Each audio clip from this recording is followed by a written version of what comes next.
Assalamualaikum warahmatullahi wabarakatuh. Perkenalkan, nama saya Tiara Nur Fakira. Saya berasal dari kelas MJ302 PJJ Manajemen S1. Di sini saya akan mempresentasikan tugas UAS Pendidikan Kewarganegaraan dengan tema atau judul Perlindungan Kedaulatan Teritorial Indonesia dalam Perspektif Hukum Nasional dan Internasional.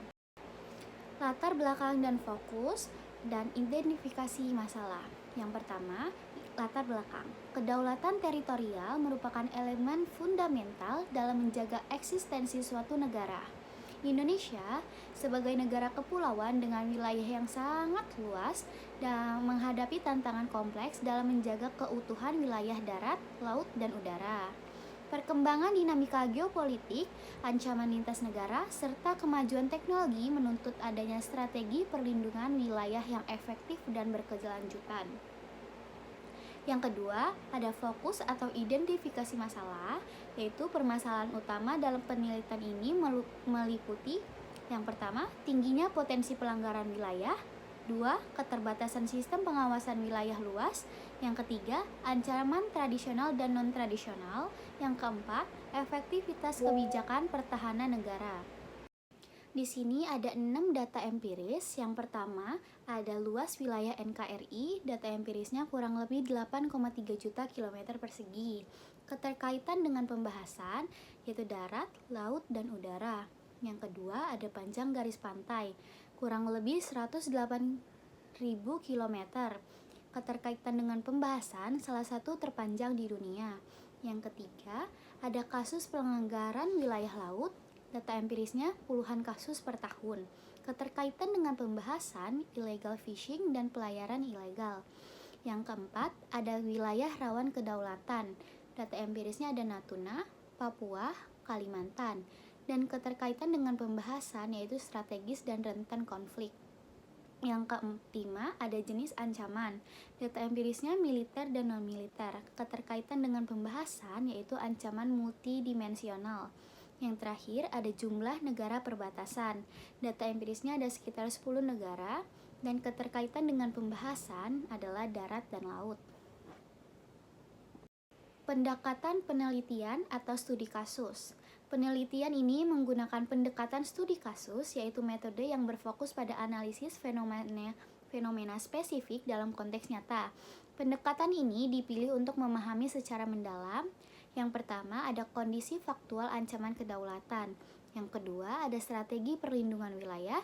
Yang ketiga, ada peran institusi pertahanan. Yang terakhir, ada faktor yang memengaruhi keefektivitas kebijakan.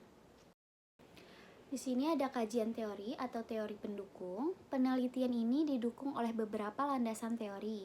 Yang pertama, ada teori kedaulatan negara, menjelaskan bahwa negara memiliki otoritas penuh atas wilayahnya tanpa intervensi pihak lain. Yang kedua, ada teori keamanan nasional. Keamanan modern mencakup aspek militer, politik, ekonomi, sosial, dan teknologi.